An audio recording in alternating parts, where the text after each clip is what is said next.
ሰላም ሰላም ቅዱሳን እንዴት አላችሁ? የጌታ የኢየሱስ ክርስቶስ ጸጋና ሰላም ይብዛላችሁ። ተባረኩ። ክብር ለእግዚአብሔር ለአምላካችን ይሁን። አንድ ቪዲዮ አለ፣ በጣም ነው የገረመኝ።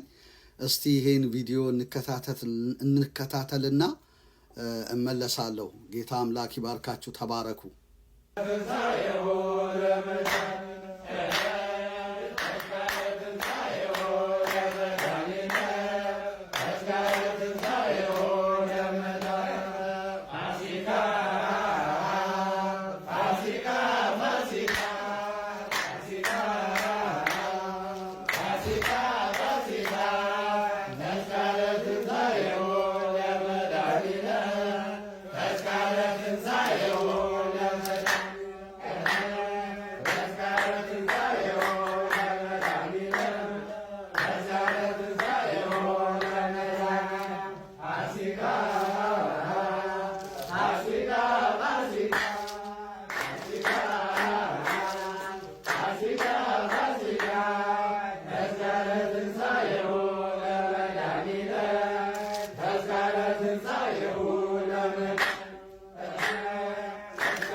እሺ እግዚአብሔር አምላክ የተመሰገነ ይሁን። አያችሁት አይደል? ቪዲዮውን በጣም አያሳዝንም? በጣም ነው ማዝነው። በእውነት የምናውቀው ቤት ስለሆነ ነው የምነግራችሁ። አሁን ድረስ በቃ እንዲህ ናቸው ካህናት። እኛ ስም ለማጥፋት አይደለም፣ ነገር ግን ከዚህ ነገራቸው መቼ ይሆን ባነው የሚነቁት?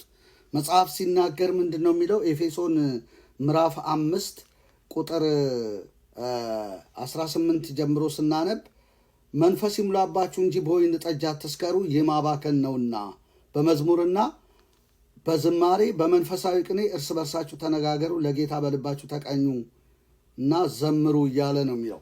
ይህ ማባከን ነውና፣ መንፈስ ይሙላባችሁ እንጂ በወይን ጠጅ አትስከሩ። እነዚህ ሰዎች በግለሰብ ቤት ውስጥ ነው እንግዲህ ትልቁን ጠርሙስ ይዞ ፋሲካ ፋሲካ የሚለው ፋሲካ ሲሉ የምታዩት ይሄ አግባብ ነው? በእውነት ይሄ ለእግዚአብሔር የሚቀርብ ምስጋና ነው ወይስ ፋሲካ እያስባለ የሚያዘልላቸው ያ የወረደው ጂን ነው? ወይ ብራንዲ ወይ ጂን በቃ ወይ ደግሞ አረቄም ሊሆን ይችላል።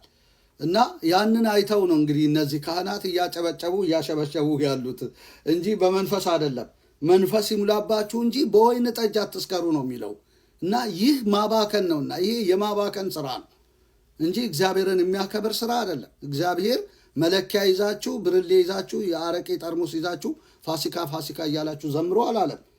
በመዝሙርና በመንፈሳዊ ቅኔ እርስ በርሳችሁ ተነጋገሩ ነው የሚለው።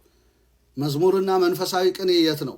ጠጅ ቤት ወይም ደግሞ መለኪያ ቤት ነው እንዴ? አይደለም እኮ። መዝሙርና መንፈሳዊ ቅኔ ያለው በእግዚአብሔር ቤትም እና በጣም ነው የሚያሳዝነው። አንዱ ትልቁ እኮ ችግሯ የኦርቶዶክስ እኮ ይሄ እኮ ነው። እና በጣም ነው የሚያሳዝነው። መጽሐፍ ቅዱስ ምን ይላል እንግዲህ? ከእግዚአብሔር ቃል ብንነጋገር የተሻለ ነው በእውነት። ትንቢተ ኢሳይያስ ምዕራፍ 9 ቁጥር 16 ላይ እንዲህ የሚል ቃል ተጽፏል። ይህን ሕዝብ የሚመሩ ያስቷቸዋል፣ ተመሪዎቹም ይጠፋሉ ይላል። ይህን ሕዝብ የሚመሩ ያስቷቸዋል፣ ተመሪዎችም ምን ይሆናሉ? ይጠፋሉ። አሁን እነዚህ ሰዎች እኮ የሕዝብ መሪ ናቸው። ስንት ነፍስ አባቶች ናቸው። ስንት ነፍስ ልጅ ከ3000 በላይ አንድ ቄስ ይዞ ነው ያለው ያ ቄስ። ስለዚህ የራሱ ነፍስ ብቻ ሳይሆን የዛ ሁሉ ሕዝብ ነፍስ ተጠያቂ ነው ማለት ነው። በጣም ነው የሚያሳዝነው። እንዲህ ላሉ ነው እንግዲህ የእግዚአብሔር ቃል ይህን ሕዝብ የሚመሩ ያስቷቸዋል፣ ተመሪዎችም ይጠፋሉ የሚለው። እና ይሄ የኦርቶዶክስ ሕዝብ ምስኪን ነው። በእነዚህ ካህናት ነው የሚመራው።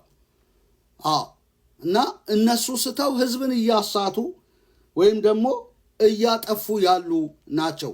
እውር የእውር መሪ ይላቸዋል። እንደውም በሌላ ቦታ ላይ እውር የእውር መሪ ማቴዎስ 15:14 ላይ ሄዳችሁ ብትመለከቱ 15:14 ማየት ትችላላችሁ።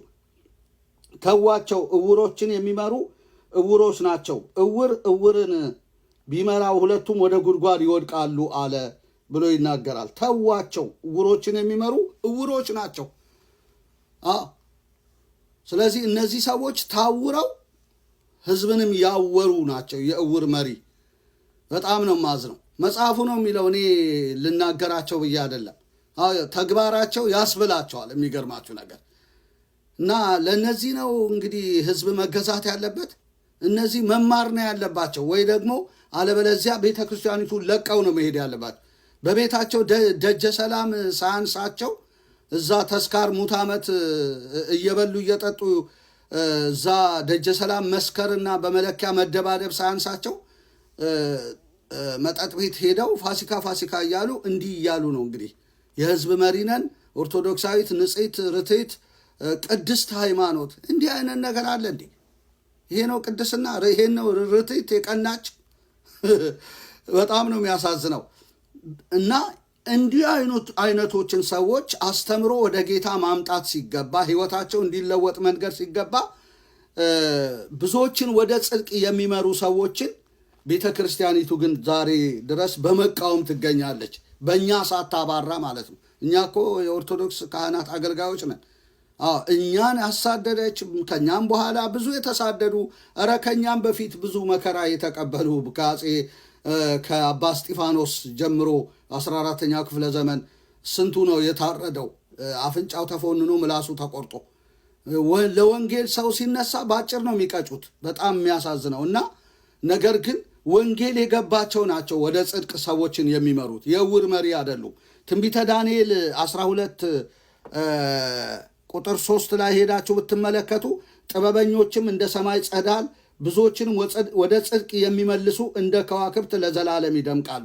ደግሜ ላንብበው።